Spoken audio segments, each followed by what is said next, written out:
presentation on IT security and the various threats and ways you can protect yourself and your own information and network from them. IT security is protection of computer systems and networks from information disclosure, theft of, or damage to their hardware, software, or electronic data, as well as the disruption or misdirection of the services they provide. There are many areas that an attacker can use to try to get into your network, your computer, all various spots, and these are all referred to as the attack surface of a network. An attack surface is defined as the set of points, system elements, or endpoints whereby an attack could potentially breach effective control systems and extract and manipulate information for various purposes. Examples of this would be leaving a port open on your system that normally would be closed, not putting a password on your network if you have a wireless network or anything like that, or making sure that you have passwords in place for anything else that you might want to protect. These are all different areas that someone can use to get into your system and get your information. Some of the different attack vectors or paths an attacker can use are phishing, ransomware, distributed denial of service. More of this goes towards a business website, so we won't be covering that too much in this presentation. And then viruses, Trojans, and worms.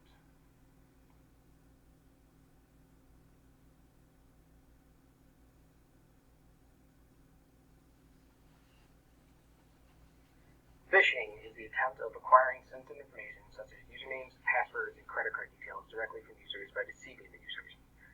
Examples of these would be email scams, texts that you get saying that they are a government official, fake websites.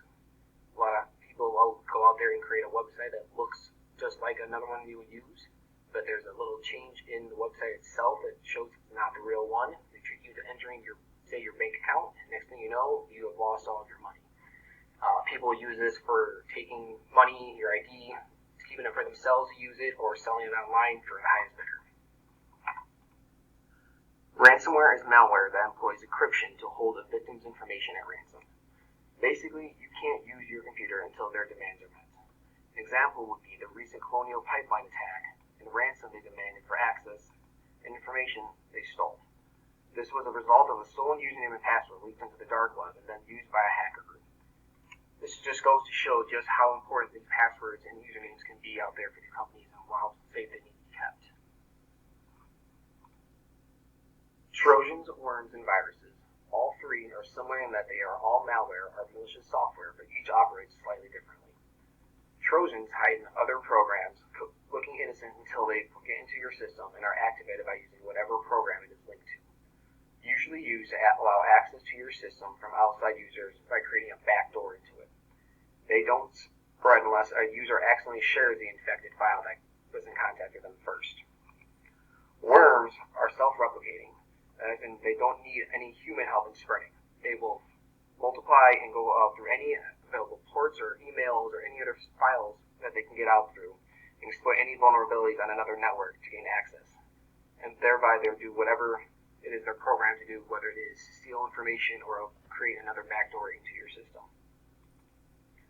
A virus will insert itself into another program, generally an executable file, and activates when that file is opened. It will spread from computer to computer, infecting anything as it moves via email, a network, or any kind of file sharing. But how can you protect yourself from these different kinds of threats? There are many different ways that they can attack you, get into your system, steal your information, and use it for whatever nefarious purpose they choose to. But there are steps that you can take and things you can purchase, download for free, or just make sure that you are best practices to protect yourself and any computer networks that you may be using. There are multiple different ways that you can defend yourself. A couple different are a firewall. This is either a physical device or software that can be installed on your computer. It uses packet filtering or a proxy to filter activity coming in and out of your computer, network, or system. Packet filtering will check various packets and make sure there is no malicious code or anything in there. Downside to these, though, is that sometimes they can misidentify a package that is fine and you won't receive its information. Similar to like a spam email that doesn't get through that it should. Another way, the proxy, on the other hand, is a little bit slower, but it is generally a safer bet. It mirrors over the files, and that way the actual file does not make it onto your system.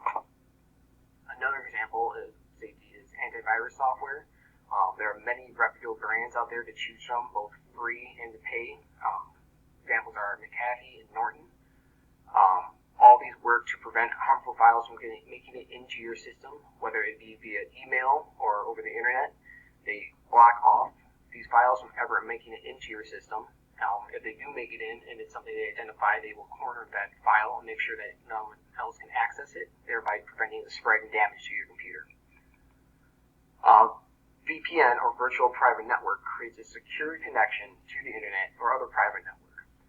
Examples of these are many companies will use these for off-site employees or anyone using a computer that needs to access their private network. Other examples are people using them for access to the internet just to make sure that no one is following them. It's kind of offer some extra security and privacy while traveling out there on the net. Thank you very much for coming to my presentation today. I hope it helped teach you a little bit about IT security, and thank you very much.